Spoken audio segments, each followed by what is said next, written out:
Good morning, everybody. Good morning. We're capping off the first 100-day week with our morning briefing. How does everybody feel?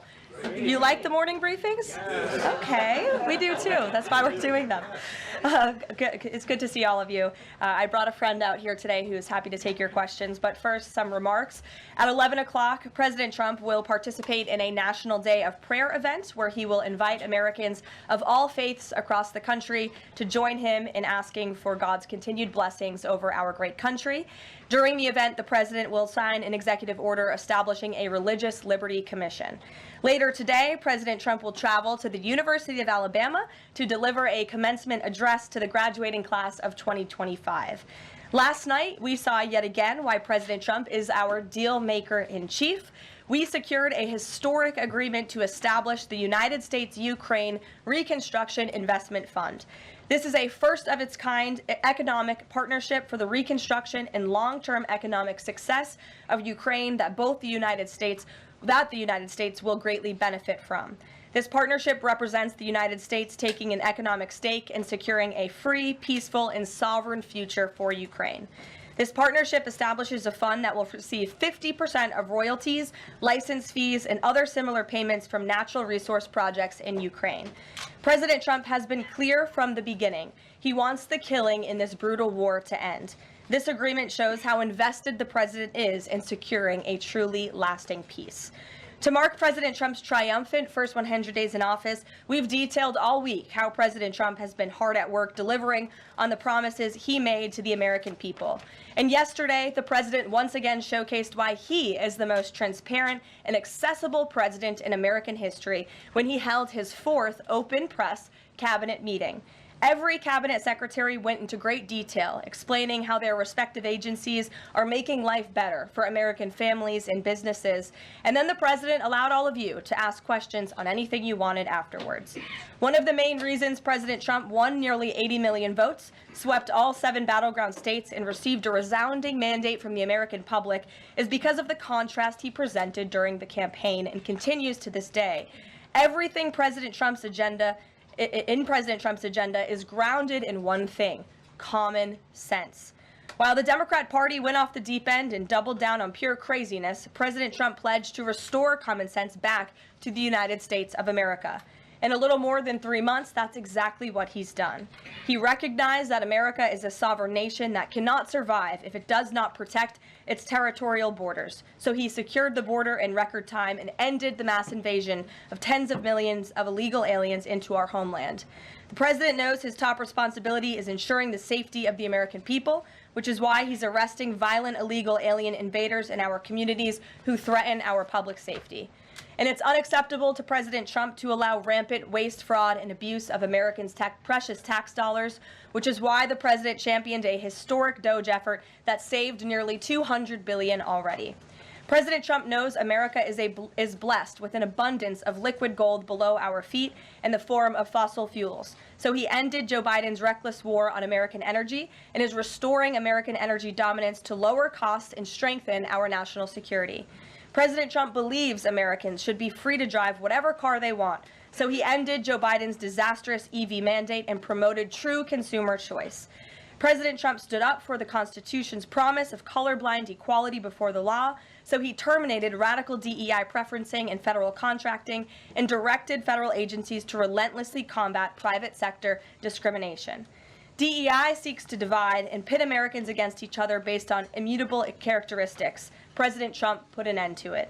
In President Trump's America, individual dignity, hard work, and excellence are the only things that will determine if you get ahead. President Trump is a proud free speech champion, which is why he ended Joe Biden's trampling of free speech rights and the federal government's censorship of American speech on online platforms. The president believes college students have a right to speak their minds and go to school safely. Again, common sense. So he took bold action to protect Jewish American students from harassment by pro-Hamas radicals on their campuses. And President Trump knows that America's children are our future, and he'll never stop fighting for them. That's why he ended the radical, un-American indoctrination of children by eliminating support for divisive, radical gender ideology and equity ideology, and why the president protected parents' fundamental rights. And lastly, the president believes in fundamental biology. Isn't that something? Which is why he made it the official policy of the United States government that there are only two sexes, male and female. And because men and women are biologically different, President Trump ended the unfair, demeaning practice of forcing women to compete against men in sports and having their private spaces invaded. When President Trump promised a complete restoration of America and the revolution of common sense, he meant it. And over the next 100 days, get ready for historic trade deals, budget deals, and peace deals. For more on President Trump's common sense revolution, I will turn it over to our White House Deputy Chief of Staff for Policy, Stephen Miller. Stephen, thanks for coming in today. Thank you, Karoline. Great to be up here with you, and great to see so many familiar faces I've had a chance to get to know over a number of years as we gather this morning to continue our celebration of President Trump's unprecedented and historic first 100 days in office, what are without doubt the greatest 100 days to begin any American presidency in the history of this nation. This week you've heard about the historic actions President Trump has taken to secure our homeland, to secure our sovereignty, to secure our economy and our supply chains and our industrial base. Today, you're also going to hear from me about what President Trump has done to secure our values, our culture, and our way of life from the unwavering assault from the radical left and the communists and the Democrat Party. One of the most significant crises that President Trump inherited upon taking office was the wave of racial discrimination, so-called diversity, equity, and inclusion policies that have taken over both public sector and private sector entities all across the United States of America. Perhaps the most dramatic example of this is that our air traffic controllers were being hired and promoted based on race and gender, not their ability to conduct our nation's air traffic. I would estimate that probably 90% of Americans would agree with the statement that airline safety should be based on your ability to keep, airline safety jobs should be based on your ability to keep planes landing and taking off and flying safely, not on what demographic box you check. President Trump has ended across the entire federal government all hiring, recruiting, retention, promotion, and training based on race and sex. This includes in our law enforcement agencies. So again, when we took office, even in sensitive law enforcement, national security, and intelligence agencies, we were hiring individuals not on their ability to carry a weapon, not on their ability to keep Americans safe, not on their ability to conduct sensitive intelligence operations, but based upon race and sex. And obviously, that is unacceptable. It's going to be merit-based across the whole federal government. But this wasn't just the federal government. This was the private sector, and this was also, of course, our entire university and education system. So President Trump's Department of Justice, working with other departments and agencies, have made clear that this administration is going to fully enforce Title VI, Title VII, and Title IX of our Federal Civil Rights Code. Discrimination based on race and sex is prohibited by law, and this administration will vigorously enforce that. And companies, small or large, that violate plain text of federal statutes will face appropriate financial and other penalties. This administration is not going to let our society devolve into communist, woke, DEI strangulation. We are going to have a system of merit, which is not just a social and cultural issue, it's an economic issue. When you hire, retain, and recruit based on merit, as President Trump has directed, you advance innovation, you advance growth, you advance investment, you advance job creation, you create the best and safest product for all Americans. When a citizen goes to, say, a hospital in a medical emergency, they don't care what race or sex their doctor or their nurse is. They want the best treatment they can get in that emergency. When they're flying a plane or when they're on an aircraft, they want that pilot to be the best pilot, the safest pilot, not caring what that pilot's race or sex is. This applies across the whole government. In particular, looking at our university system, this administration has opened investigations into universities across the country for violating, and we talk a lot about Supreme Court rulings, universities across this country are in plain and direct violation of the Supreme Court's ruling that affirmative action, as in racial quotas and set-asides, are illegal. Students must be admitted to universities on a color-blind basis. But we have demonstrated through clear evidence that our university system, including our medical schools, and perhaps particularly our medical schools, are engaging in race-based discrimination, racial set-asides, racial quota schemes, and other efforts to evade the Supreme Court's ruling, and again, the plain text of federal statute. So universities are on notice, and universities are already facing the financial consequences of their noncompliance with federal law. The clearest example that we're all familiar with, of course, being Harvard, which is engaged in repeat, systemic, and sustained violations of federal civil rights law. Another area of civil rights law that we talk about a lot, of course, is Title IX, sex-based discrimination. And this administration ended the Biden administration's policy and the Democrat Party's policy of allowing men into women's sports, men into women's spaces. We are using every single legal and financial tool we have at President Trump's direction to make it clear that schools and universities are and will lose federal funds, as you've seen in Maine, if you allow men to invade women's sports and women's spaces. And this applies to our whole K-12 system.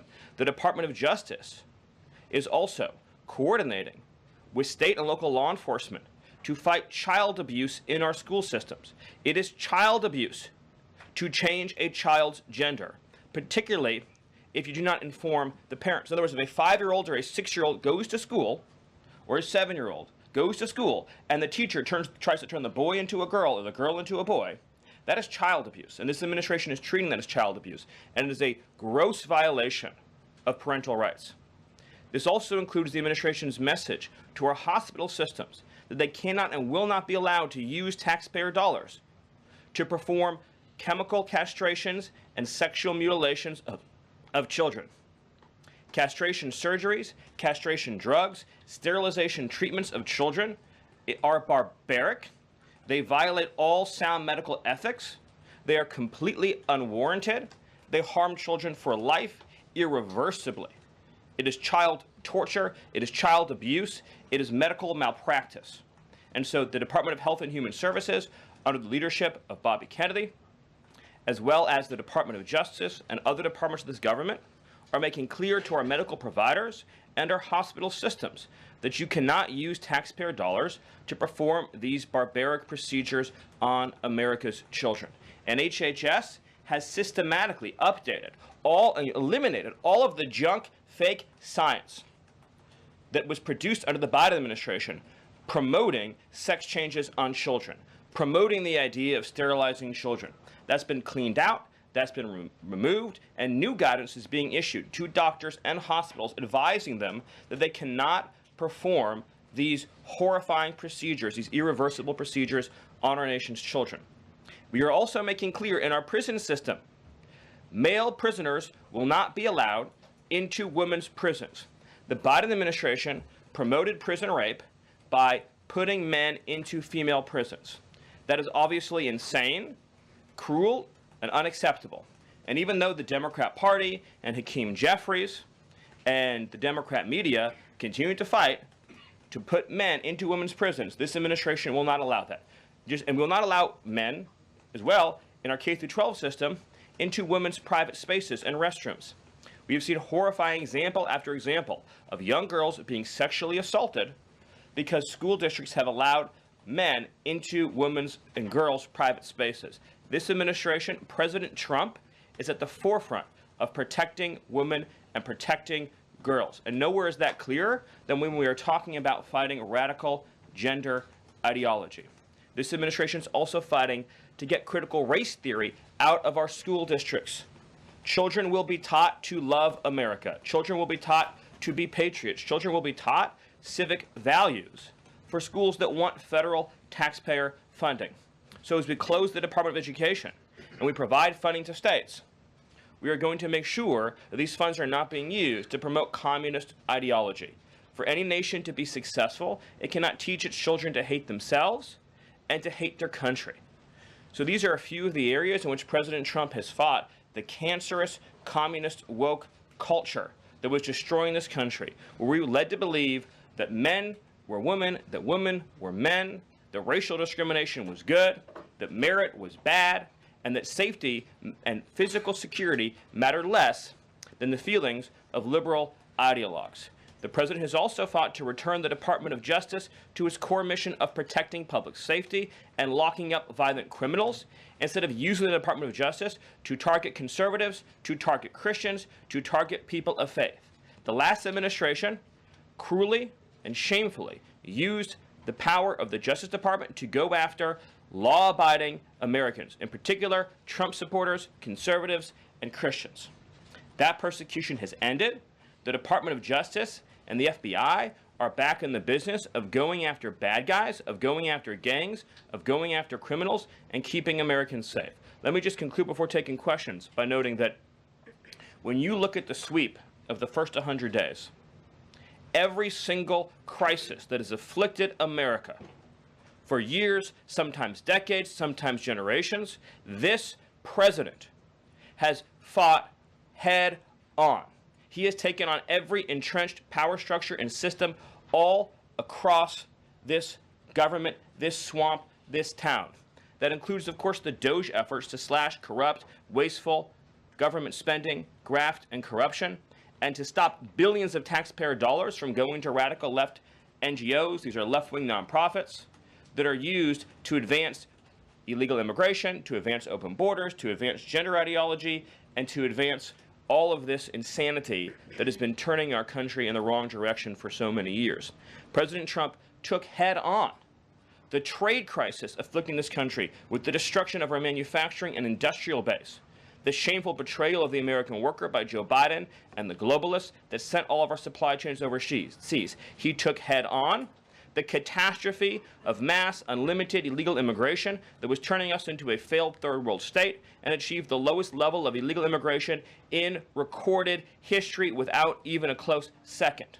He took on the economic crisis afflicting this country by reopening American energy, by defeating inflation, by lowering gas prices, by ending the onslaught and reversing the onslaught of federal regulation, by reopening coal, shale, oil, natural gas, and fighting now for the largest tax cut and reform, and the largest deregulation reform, and the largest energy reform in American history.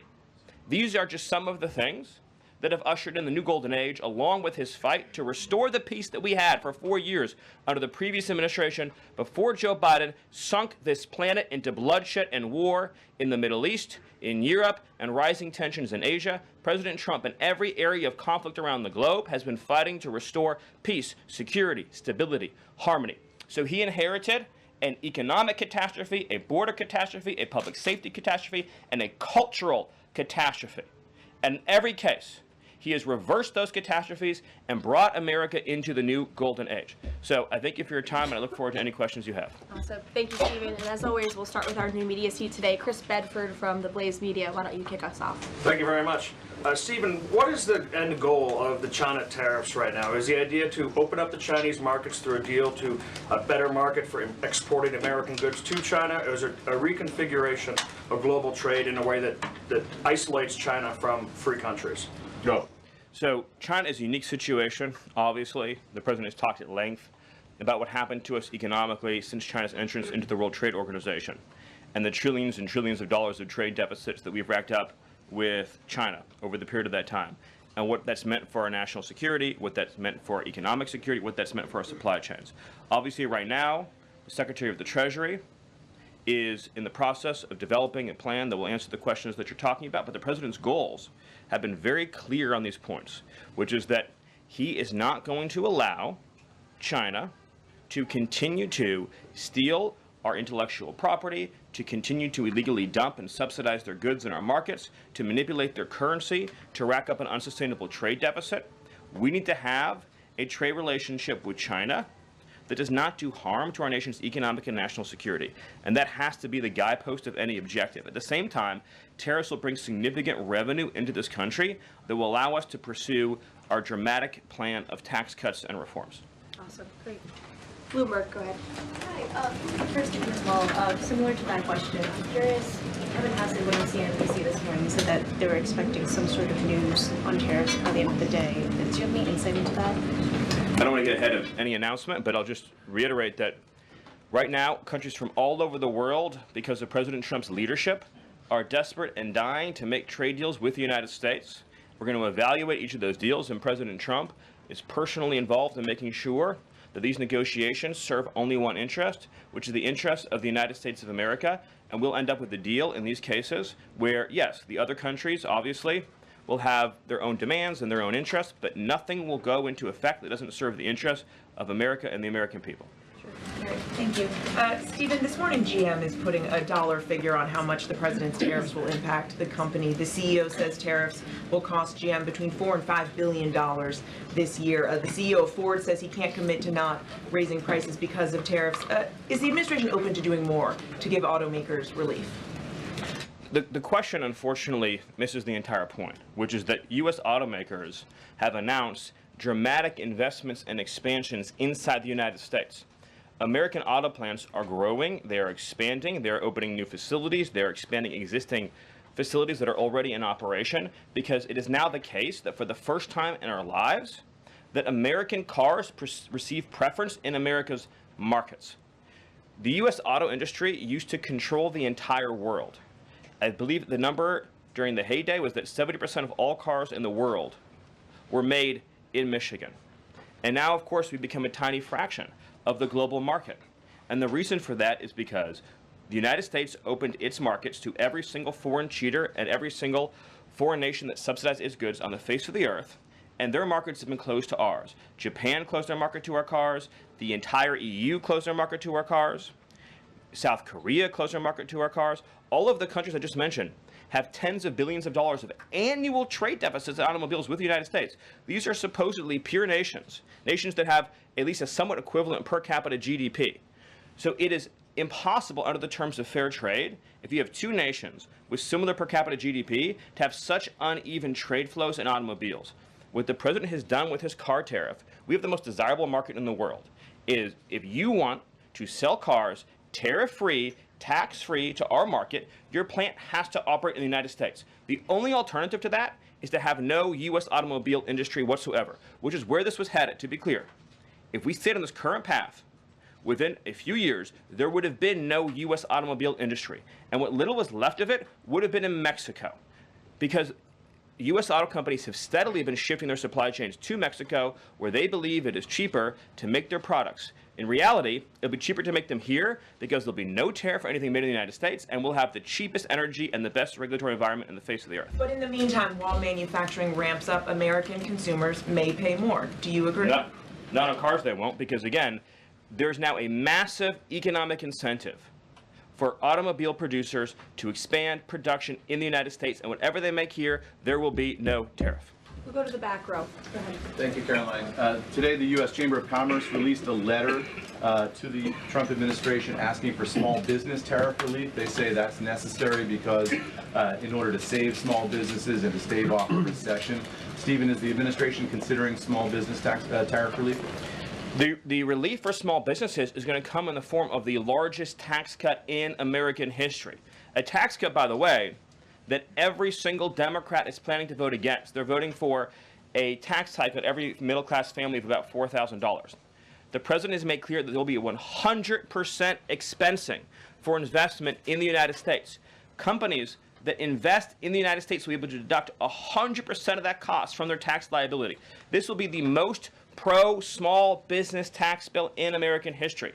And at the same time, this is what you have to understand about the plan, is as they're able to do that, as they're able to reshore those supply chains, that also means they'll pay no tariff. So you'll have the lowest tax environment and there'll be no tariff because their production and supply chains will be in the United States. So that's a no on tariff relief for small businesses in the short term? It's a yes on tax relief for small businesses. And again, you only pay the tariff for products that are made outside the United States. Edward. Yeah, thanks.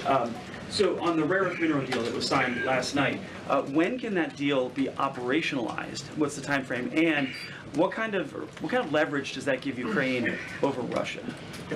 I think the more important point about the Ukraine deal, and I would hopefully have an update for you soon on how quickly it can be operationalized, but we'll be moving at full speed, not only on that mineral deal, by the way, but on every mineral deal that this president has been unleashing. So we're opening up mines all across this country. We're also pursuing energy and mineral deals all over the world.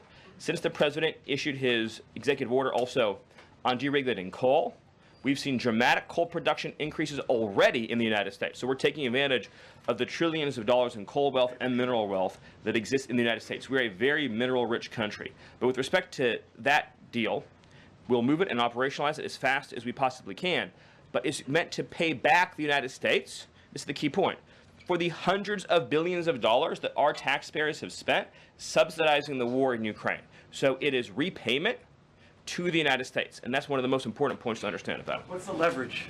Does it give? What kind of leverage does it give? The president's goal, again, is to end the killing, to achieve a peace settlement. That remains, of course, the overriding objective. Thank you so much, Caroline.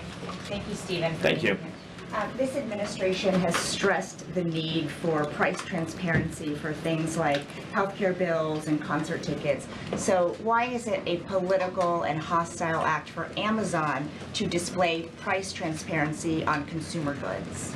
Well, I think it's the wrong way of looking at it, which is why would, first of all, that proposal is gone now, but why would Amazon, of all the different things that go into a theoretical price input, right?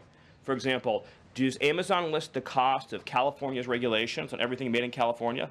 Anything you make in California, you have a massive price increase because of the healthcare regulations that are unworkable in that state, because of the labor regulations that are unworkable in that state, because of the subsidies that go to illegal aliens in that state, because of all the bureaucracy. So anything being produced in California has a massive built-in price hike. So why wouldn't Amazon have a list saying if you purchase it in California instead of in Alabama, this is the premium that you pay?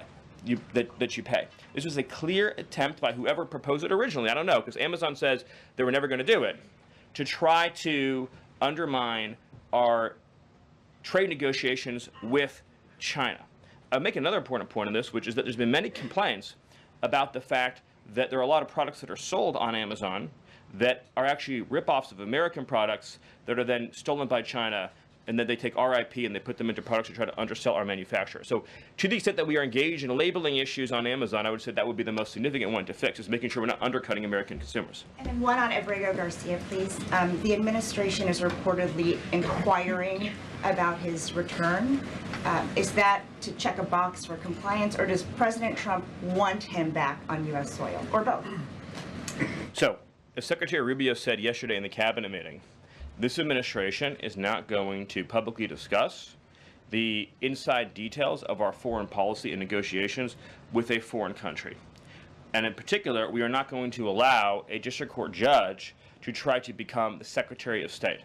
Secretary Rubio is the one who, under his leadership and direction at the State Department, is managing the day-to-day relationship with El Salvador.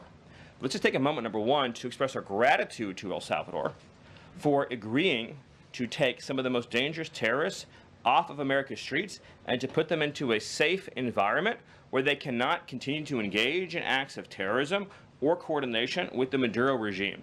You may have seen recently an FBI assessment that was unclassified that said that the Maduro regime is using and planning to use Trinidad terrorists to carry out assassination plots on American soil.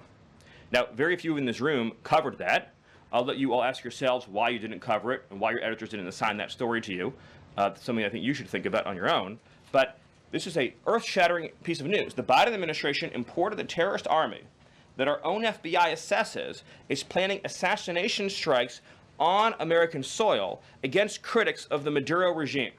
Those are the terrorists that President Trump is finding and apprehending that our Democrat judges and Democrat activists are trying to keep on U.S. soil.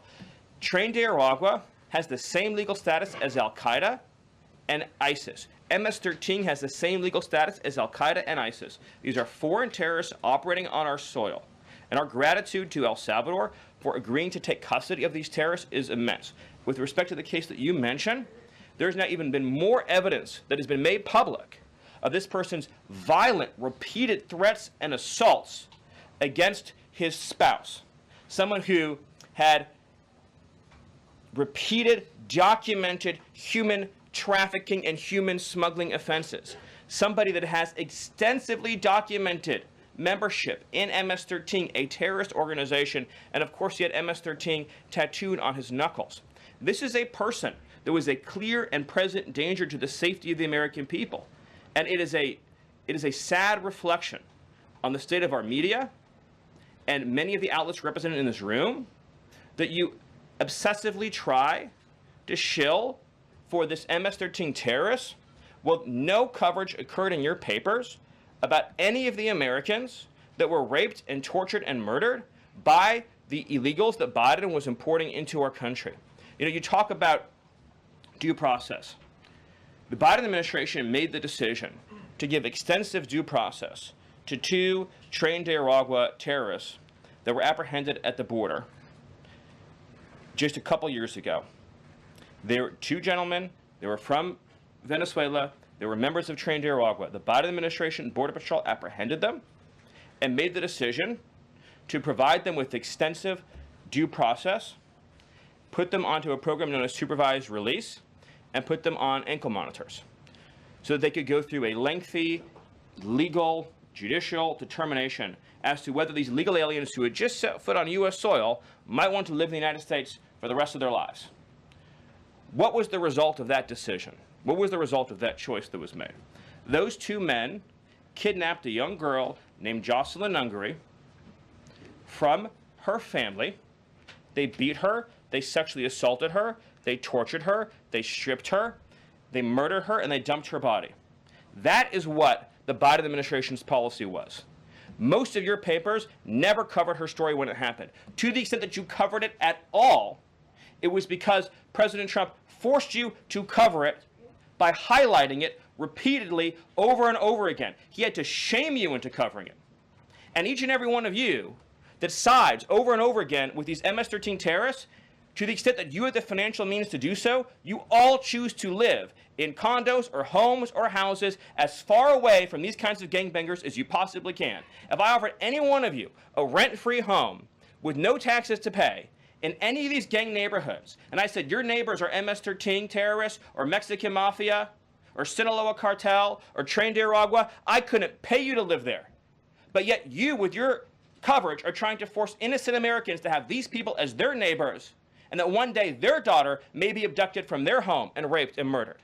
So you're not going to get an ounce of sympathy from this administration or President Trump for the terrorists who've invaded our homes and our country. Awesome. Thank you. Peter, we'll take a couple more questions. A couple questions on DOGE, of course, because that's the topic that you're here to speak about. But I want to ask you one other question about the topic of prices. We heard from the president on this just yesterday, right now, on prices and the risk that there could be some short-term, as he said, shortages. He was referring specifically to dolls. What do you tell Americans right now, Stephen, who say they can't afford to, in the president's words, be patient? Americans who voted for President Trump on his promise that he would lower prices across the board on day 1. But he did lower prices across the board on day 1. Well, grocery prices last month went up 0.4%, of course. So I mean, just across the board, not exclusively right. eggs. Inflation, as you would acknowledge, is down substantially. Gas prices are down substantially. The new GDP report showed a 22% record increase in investment in the United States of America. So all of the, and don't even, egg prices, of course, which was all you guys talked about for a few days, I think are down like 80%. The reality is that we can either surrender economically to China, or we can reclaim and reshore our manufacturing base and our industrial needs. And it's not just China. In the event of any national emergency, this is the president's first duty as commander-in-chief. In the event of any national emergency, we cannot be reliant on foreign countries for steel, aluminum, energy, technology, any of the essential components that we need to keep this country running. He is fulfilling his duty as commander-in-chief that every president before him had failed to fulfill or even actively betrayed. And despite inheriting all of this, as I mentioned, inflation down, jobs up, and particularly, by the way, jobs for American workers. So for the first time, you look at these jobs reports, the government workers are going down, which artificially, of course, increased previous job totals. The employment of non-citizens is going down. The employment of American citizens is exploding. Remember, all the job gains during the Biden administration, so-called gains, on net were for foreign workers. So if you look at the stock of American workers over his whole administration, they lost jobs on net. So if you're an American worker, you lived through 4 years of a Biden depression.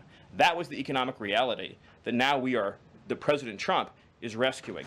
And again, if you make your product in America, there's no tariff. And as we develop advanced manufacturing techniques, increased AI, increased robotics, it'll be cheaper and cheaper and cheaper to manufacture in America. But to be clear, you said that prices have gone down across the board. The president himself acknowledged that on toys you may end up paying, on dolls he was referring to, you may end up paying a little bit more right now. So in terms of he was making the point that I think almost every American consumer agrees with. If they had a choice between and I'm a parent of young children, you had a choice between a doll from China that might have, say, lead paint in it, that is not as well constructed as a doll made in America that has a higher environmental and regulatory standard and that is made to a higher degree of quality. And those two products are both on Amazon, that yes, you probably would be willing to pay more for a better made American product, but here's the key point. With the tax cuts, the regulation cuts, the energy price decrease, and everything else that President Trump is doing to unleash this era of American prosperity and prevent the road we were on to get off that road of financial ruin and doom, means that it will be cheaper than ever to make and manufacture in America. I think that answers your question. So I'm going to follow one more. Stephen, can I just can I ask the Doge question? Can I ask about Doge? Peter, we just gave you 2 questions. I was Brian, asked go about ahead. Doge, but I'll wait. Thank you. Last night, Kamala Harris delivered her first major speech after losing the election. She attacked Trump personally, attacked the policies. Any comment from the White House on that?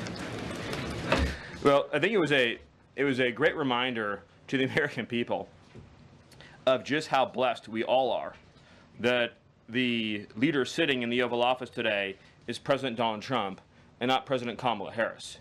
It was a helpful reminder of just what a travesty and a tragedy that would have been. It would have been the end of America. And it gives me a chance to bring this whole thing home.